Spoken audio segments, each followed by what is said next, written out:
Gus Makmun wonten Mbah Kawula Gus Kausar. Ini yang saya agak kecewa itu moderatornya itu berusaha guyon karena takut tak suruh baca Fathul Wahab. Jadi guyon itu ada dua, guyon yang memang sudah selesai seriusnya. Saya pernah diceritain Mbah Mun, kata Mbah Mun, Kiai maca kitab guyon dikritik. Maca kitab kok guyon, terus kata Mbah Mun membela diri. Mergo macane wis iso, mulane iso guyon. Nek ra iso wis runtusen sik. Anda baca kitab ndak bisa, itu bisa guyon apa ndak? Ndak bisa, roh kitab wis meriang.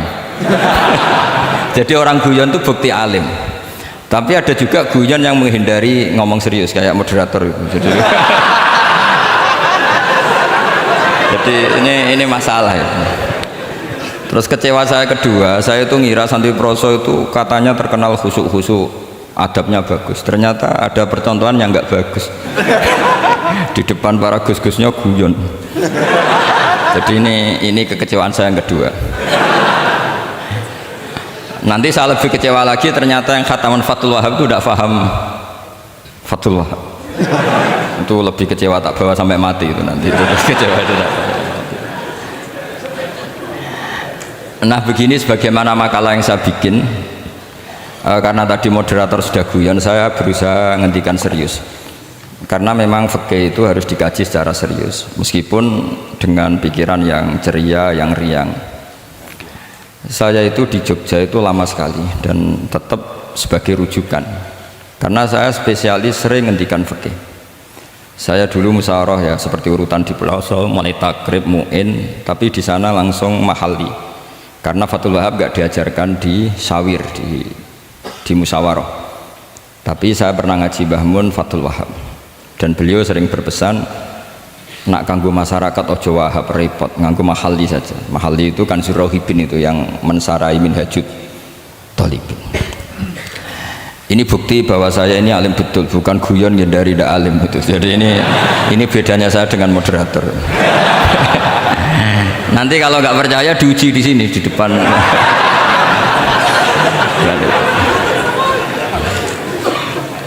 Saya ngaku alim itu bukan karena sombong, tapi keharusan. Karena begini ya, kalau kamu punya istri mau melahirkan, itu mesti nyari tulisan bidan. Barokahnya tulisan itu kamu tahu siapa bidan. Kalau kamu gigi sakit pasti cari tulisan dokter gigi. Sekarang kriminal kita adalah yang tahu Wahab tidak menulis ahli Fathul Wahab, ahli Fathul Qorib, sehingga masyarakat itu susah nyari konsultan ahli fikih karena santri pelosok tidak menulis di rumahnya ahli Fathul Wahab, ahli Fathul Qorib. Lo itu penting supaya orang tahu. Setidaknya kenapa nyuwun sewu banyak, kalau saya boleh agak merovokasi, dan itu bagus, provokasi itu bagus kadang, tapi untuk kebaikan. Kenapa orang-orang lain itu menjadi rujukan? Karena mereka memaklumatkan diri, dengar gelar RC, MA, terus ahli fikih. Tapi kita yang ngaji Wahab, khatam, musyawarah khatam, nggak nulis di rumahnya ahli Fathul Wahab. Setidaknya Anda nulis konsultan kalau ingin mondok ke pelosok, sehingga orang daerah kamu kalau mau mondok ke pelosok konsultasi ke kamu. Tapi kita terlalu adab. Padahal awalun nubuwah itu dimulai dari at-tahaddi. At-tahaddi memaklumatkan diri kalau beliau adalah seorang nabi. Jadi kalau kamu boyong harus memaklumatkan diri, saya tidak bakul bako, saya ahli Fathul Wahab. Lah ini khataman Fathul Wahab cerita bako. Wah itu innalillahi wa inna ilaihi raji'un. Ini harus gimana mau? Ya Anda harus tersiksa dengan keterwakilan oleh ini.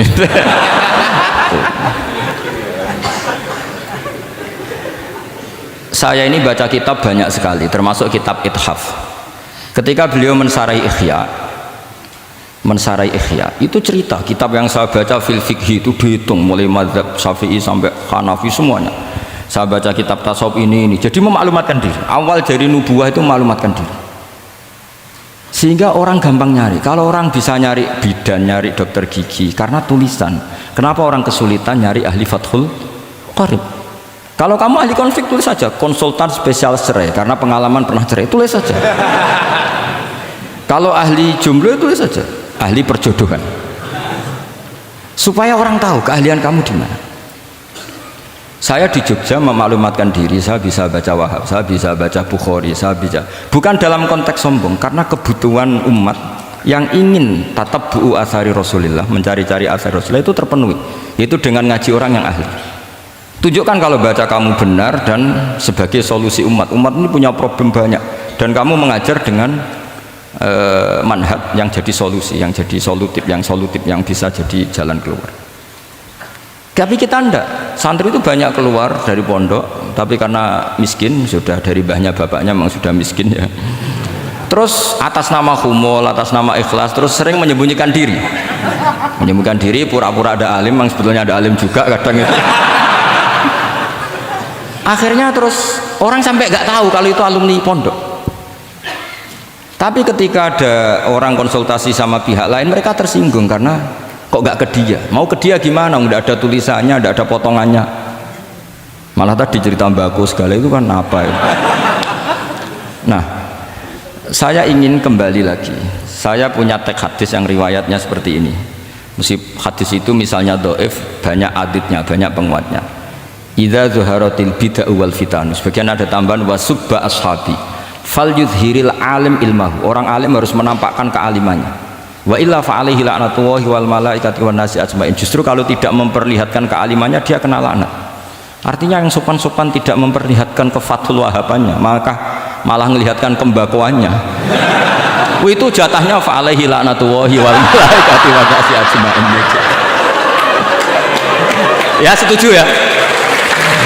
Itu pasti kena laknat. Coba betapa tersiksanya Syekh Zakaria Al-An tadi itu mulai ngomong tuh nggak pernah menyebut Syekh Zakaria Al-Ansori. Kayak apa tersiksa? Kitabku dikaji nyebut jenengku era gelem. Padahal Syekh Zakaria Al-Ansori syarat menjadi orang alim seperti dari sekian tarjamah, istilahnya dalam bahasa Arab terbaru itu tarjamah itu Syekhul Islam Syekh Zakaria Al-Ansori. Itu saya pilih yang dari kitab Manhajus Sawi karanya Habib Zain bin Smith.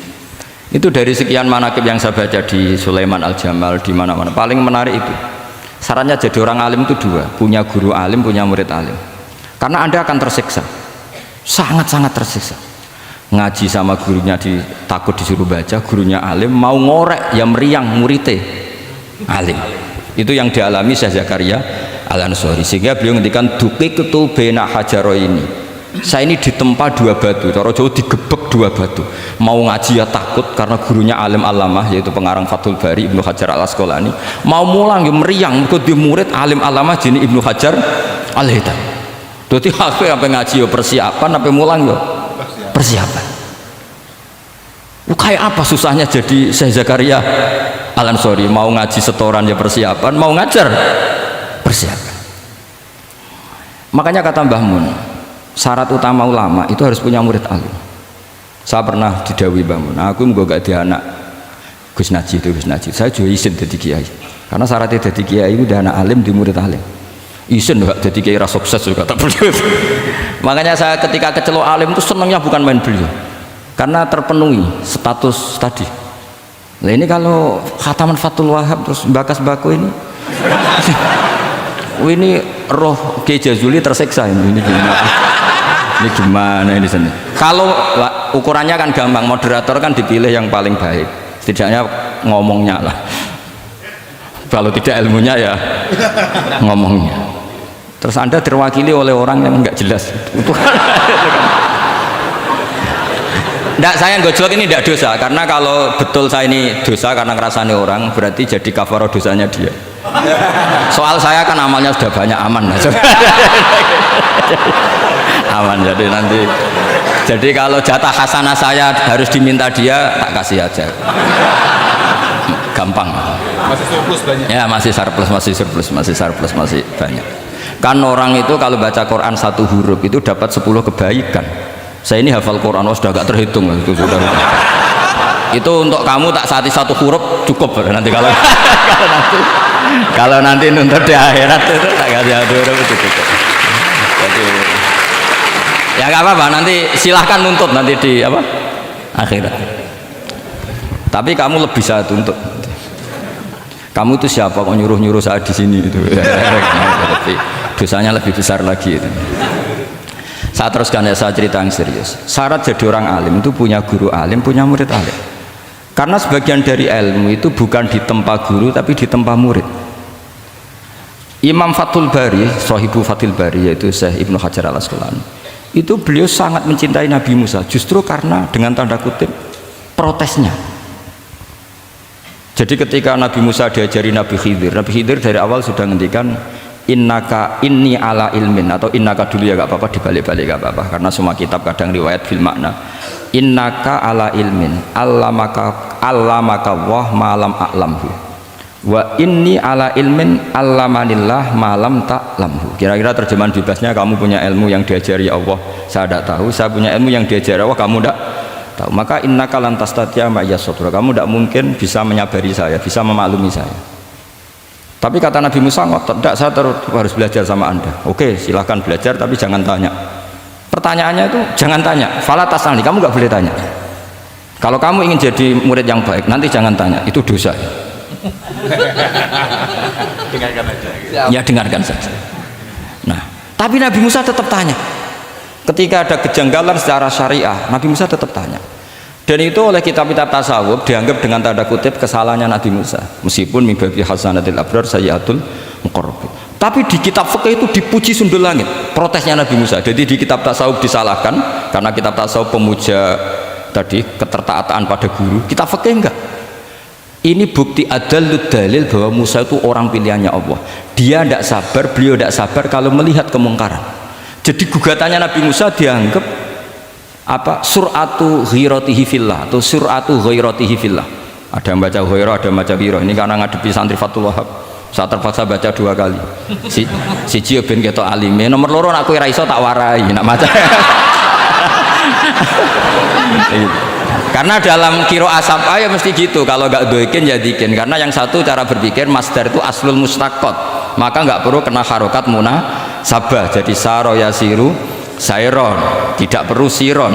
Faza yafuzu fauzan, tidak perlu fuzan karena master aslu mustaqqat, jadi tidak perlu kompromi dengan harokatul munasabah. Tapi orang Arab tetap bilang dikul maisha, apa tetap bilang dikul maisha, tapi qiraah kita fala takufi doiqin, bukan pakai apa dikin ya. Makanya kemungkinannya 2, saya baca 2 kali ben ketok alime, karena saya ini menghormati sampean. Mosok ngundang wong ra alim kan sini-sini wong.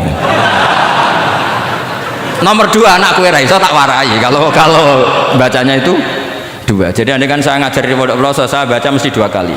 Wayah sibu zaitun kada, wayah sabu zaitun kada. Karena dalam qiraah sab'a ada yang baca yahsibu, qiraah kita baca yahsabu. Tapi guru-guru kita kalau ngajar fikih itu bacanya yahsibu. Tapi kalau baca Quran yahsabu. Ya kan Quran kita kan ayah sabu Allah yaqdiru alaihi ahad, bukan dibaca ayah sibu.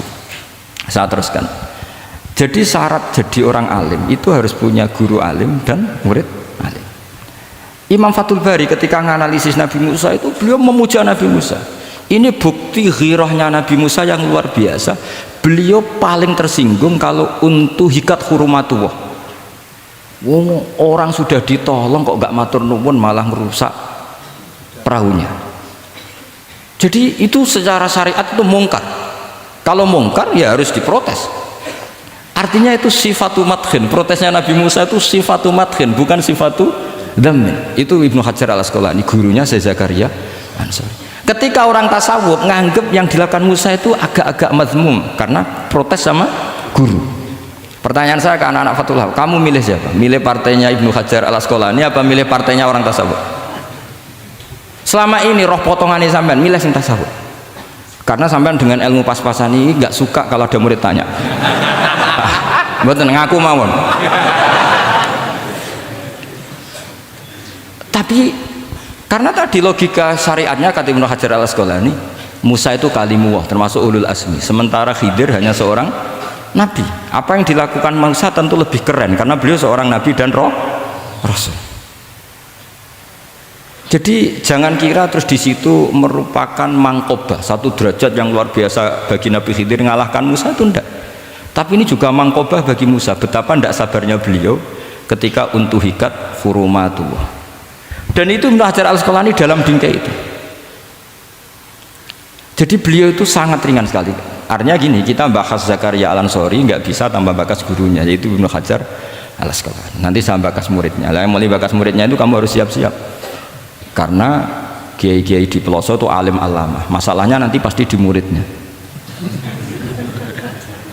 Saya Zakaria Al-Ansori aman karena punya murid Ibnu Hajar Al-Haytami. Ibnu Hajar Al-Haytami aman karena punya murid Zainuddin Al-Mali Bari yang ngarang mulai jenengan ini.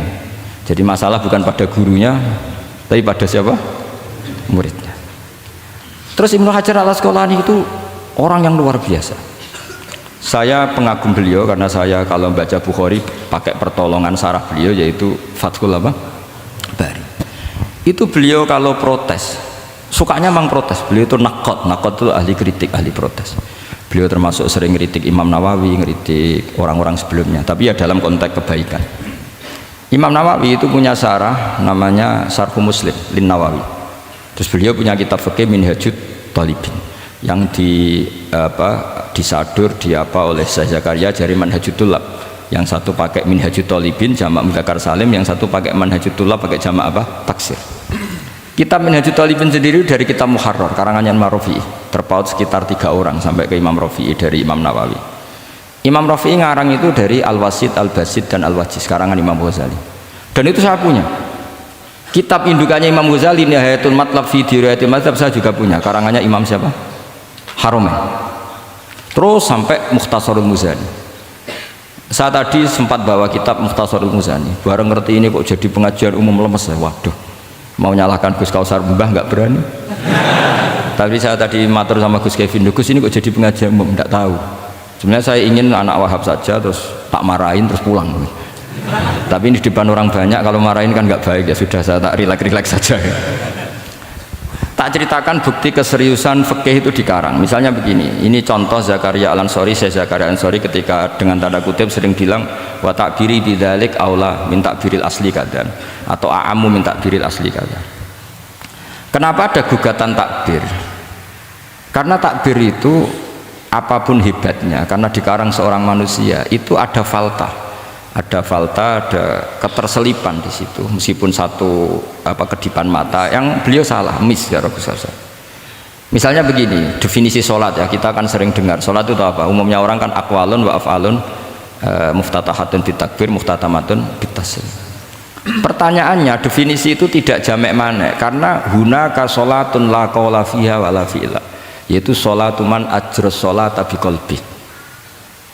Kalau sholat itu adalah harus ada akwal, yaitu kayak baca Fatihah dan syahadat di tasyahud sani, harus detail, sama nggak boleh nyontohkan kayak tasyahud di tahiyat ula, itu kan hukumnya sunat. Kalau kamu nggak bakul-bakul harus tahu kayak tasyahud di tahiyat saniyah, atau karena yang tasyahud awal sunat. Ada akwal kayak Fatihah, tasyahud fit tahiyatis saniyah. Terus ada af'al. Tapi pertanyaannya, hunaka sholatun la qawla fiha wa la fi'la, yaitu sholatuman ajra sholata biqalbi. Maka perlu ditambah walau hukman, meskipun akwal dan af'al itu hanya secara hukum. Karena kalau hanya itu tidak jamek manek, kalau dalam bahasa mantek, atau tidak mutorid akis, tidak memasukkan semua fardun min afrodil mu'arraf. Jadi kalau ngetok nang alim mau demi ngergani sampean supaya ketok nak sumber utang ora salah. Mau salahnya ngatur kiai itu ya agak salah, itu agak salah betul. Saya itu juga agak gimana. Besok itu saya diminta Gus Riza misi sama Gus Riza. Gus Riza itu cucunya Mbah Karim. Mbah Mun dulu ngaji Mbah Karim. Jadi orang kok kayaknya manfaatkan saya sakarepe dhewe gitu, karena saya ini mangkalah tua terus ini. Padahal saya kalau mau angkuh ya, kalau saya boleh sombong, itu buyut saya ketujuh itu namanya Mbah Soleh bin Asnawi Sepuh, itu gurunya Mbah Soleh Darat. Dan Mbah Soleh Darat gurunya Mbah Hasim, tapi angkuh kan haram, jadi ya sudahlah pakai tawaduk saja. Sebenarnya kalau saya boleh angkuh tuh, kalau sampean malah lebih bisa angkuh lagi, ketemu di Nabi Adam. lebih foto Nabi. Saya ulang lagi ya. Kalau kamu mengkaji Wahab secara serius, itu kajilah seperti saya ini, bahwa hukum itu harus dibenturkan dengan fardul masalah, dengan pengandian masalah. Misalnya begini, kalau ada hewan ketabrak truk jago, Tentu kita diskusi hanya ayam jago, karena kalau ayam kecil kan gak eman, kelepek-kelepek meh mati. Cara pikirannya sampean ini yang anak-anak Fathul Wahab itu boleh disembelih apa enggak? Tanpa disembelih pun pasti 1 menit lagi mati atau setengah menit lagi mati. Karena dia kejet-kejet hanya prosedur kematian, memang syaratnya harus kejet-kejet. Tapi kan dia sudah tidak punya hayatun mustaqirrah. Kalau kamu pas musyawarah Fathul Wahab itu disembelih halal apa haram? Tidak, sampean jawab saja, enggak usah sungkan, enggak usah jawab aja. Ini ada Gus Makmun, ada Gus Wahid. Halal apa haram? Cara pikirannya Syekh Zakaria Al-Ansori, bajuri itu haram karena dia tidak punya hayatun mustaqirrah. Oke, haram. Karena yang dikatakan penyembelian adalah menghilangkan nyawa karena penyembelian, sementara ini tanpa disembelih sudah mati. Tapi pertanyaannya gini, tapi nanti kalau disisir dari bab tabdzir, masa kewan jago larang mubadzir? Maka menurut mazhab Imam Malik pokoknya keceluk di nyawa, angger keceluk di nyawa disembelih ya halal karena jenenge nyembelih hewan yang masih hidup senajan tau wis kejet. Kamu milih mazhab Maliki apa Syafi'i? Ini ayam jago loh, bukan ayam kecil, karena kalau yang kecil kan ikhlas, itu kan seperti kepiting, banyak kiai ngaramkan kepiting, yang keberatan banyak karena kepiting besar. Tapi ketika yuyu diharamkan nggak apa-apa, kecil saja. Padahal ilatul hukmi sama, kira-kira kepiting sama yuyu, tahu sama yuyu itu kehidupannya sama enggak, gaya hidupnya sama apa enggak? Sama. Tapi ketika kepiting itu ada perdebatan, yang setuju halal banyak karena iman rasanya. Tapi ketika yuyu dikatakan haram, ada enggak yang protes? Tidak ada, ikhlas semua kayak gitu. Ini ahli fikih apa ahli nafsu gitu.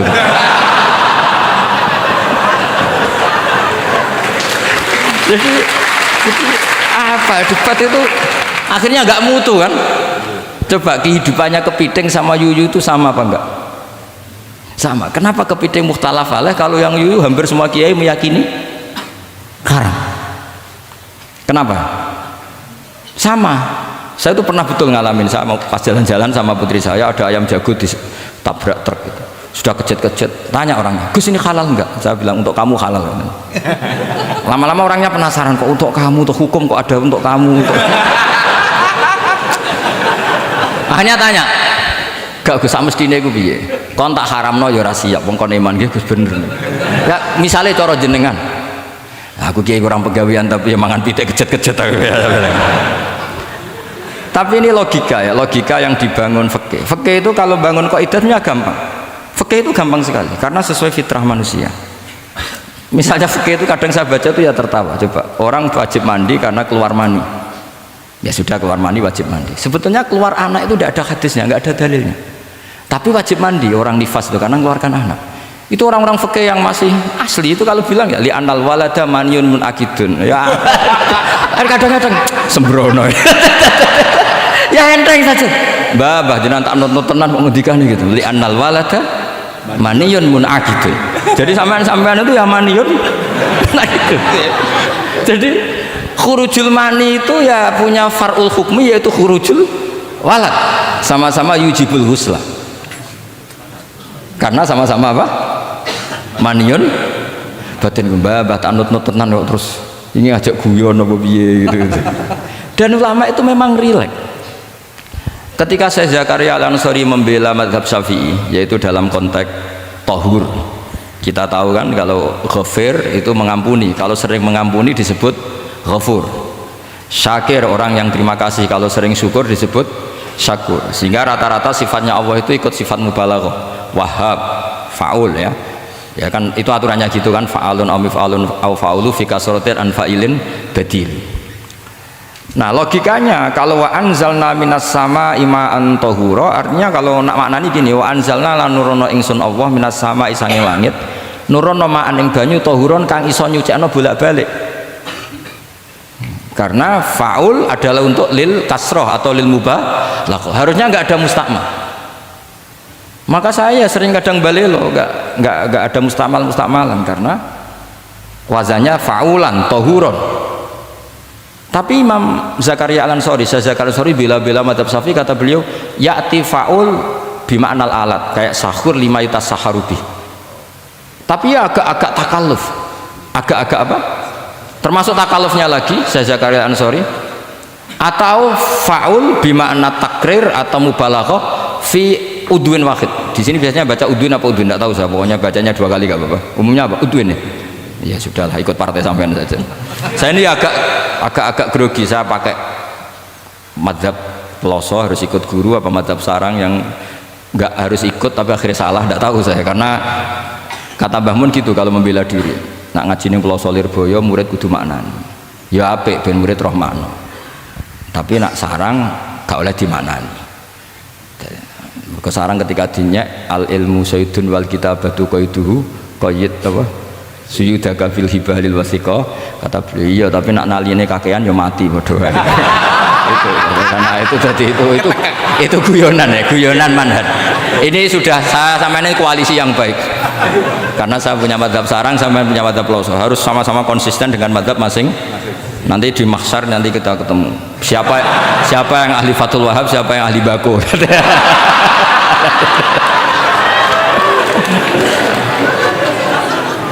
Nah, pikirannya Fathul Wahab kalau sampean khatam betul itu untuk takrir tapi fi udwin wahid, yaitu air yang sudah mensucikan ini misalnya masih bisa mensucikan ini, yang bisa mensucikan asal masih fi udwin wahid. Ya sudah, di situ saja takrirnya atau mubalaghahnya di situ, bukan ke anggota yang lain. Oke, itu meskipun agak, tapi Imam Malik dan semua ulama hampir mengatakan tohur itu ya tetap di kasrotil istimal, artinya ya sudah bisa takrirut tathir. Tapi yang bilang tathir digugat lagi, digugatnya gini, tohur itu mubalaghah dari tohir bukan dari mutohir. Ini kalau sampean fasul masail, sampean nggak pernah tahu fasul masail sedetail ini, nanti diulang lagi khatamannya. Tohur itu bukan mubalaghah dari tohir tapi dari mutohir. Padahal bahasan kita tentang tathir bukan tentang tuhur. Sampean mikir toh?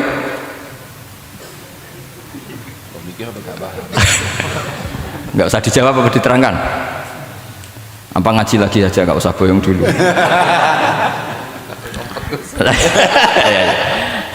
Nah, kemudian akhirnya ulama mulai mikir bahwa la makna li tohiriyah illa dengan fungsi tohuriyah, tidak ada gunanya disestatuskan suci kemudian tidak berakibat mensucikan, karena ini air masih murni ma'un mutlaq, kecuali kayak teh kopi berstatus suci tapi tidak mensucikan. Tentu ma'an tohuro di konteks itu adalah tohir mutohir, karena contohnya air mutlak bukan kopi.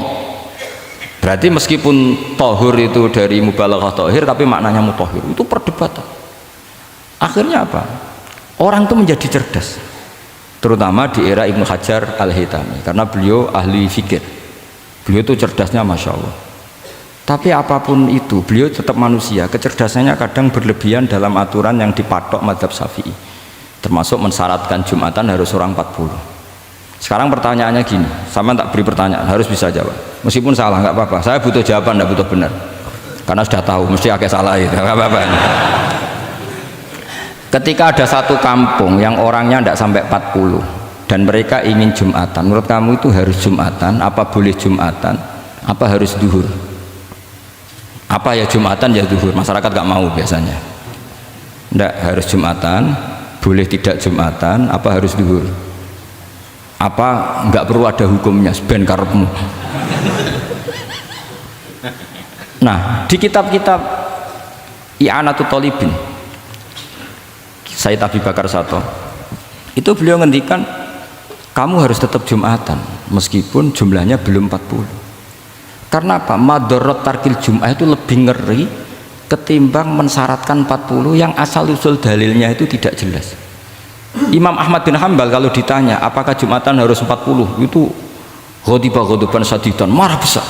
Lam yarid fil adat nasun, kata beliau, nggak ada dalam adat Jumat dan nas. Imam Syafi'i itu hanya asumsi, biasanya wong 40 mesti ono waline. Tapi potongan-potongan gini meskipun sebanyak ini kan enggak, sampean menjamin enggak kalau ada 200 orang ada walinya ini? Dulu itu 40 orang pasti ada walinya, sekarang buat 1000 enggak ada jaminan ada wali. Dulu itu ada 2 wali, yang satu rokok, dikritik sama yang enggak rokok. Mosok pangeran dikebuli katanya karena Tapi wali rokok ini ahli tauhid. Allah laisa bimakanin katanya. Saya tidak tahu ini tadi ya kacau. Wali itu kalau sudah debat itu bener mana? Yang satu goslo wali kok rokokan pangeran kok dikebuli. Yang satu bilang apa? Allah laisa bimakanin. Itu saya teruskan. Jadi perdebatan di fikih itu sebetulnya semuanya itu rasional. Karena fikih dibangun di bawah qaidatul fikhi, qawaidul fikhi dan usul fikih, dan semuanya itu muktabas atau multamas atau makhud min Rasulillah Shallallahu Alaihi Wasallam. Sekarang saya beri satu analogi. Pernah ada satu kejadian Rasulullah Shallallahu Alaihi Wasallam menghentikan la yusolliyanna ahadukum illa fi bani Quraidah. Kamu jangan sholat asar kecuali sampai Bani Quraidah. Kira-kira saya ngomong sama santri, kamu jangan sholat asar kecuali sampai Lirboyo. Sebelum sampai Lirboyo ternyata kadati samsu antaghruba, matahari hampir tenggelam. Fariqun minhum, sebagian dari sahabat milih sholat di tengah perjalanan meskipun itu belum sampai Lirboyo. Alasannya musaro'ah fil waktu supaya tidak kodok. Yang sebagian milih sholat di Lirboyo meskipun ba'da antaghruba samsu, meskipun matahari sudah tenggelam. Ketika dilaporkan ke Rasulullah itu falam ya'nif, ada yang baca falam yu'annif wahidan, tak baca dua kali karena ini nanti bisa jadi debat kusir. Sama bacanya ya'nif apa yu'annif nggak tahu, pokoknya saya baca dua kali. Kalau baca sampai tiga kali yang tiga salah karena memang pilihannya hanya dua. Kalau ada pilihannya tiga tak baca sampai tiga kali. Nabi tidak menyalahkan salah satunya. Yang satu pakai konstitusi yang namanya asar itu ya qobla antagrubas samsu. Yang satu cara berpikir Nabi jelas mansus harus di Bani Quraidah. Sekarang pertanyaannya, kaidah umum tentang, saya ulang lagi, kaidah umum tentang asar itu qobla ghurubis samsi dilawan nas harus di Bani Quraidah, menang mana? Nas sama kaidah umum. Kira-kira kalau kamu ngaji usul fikih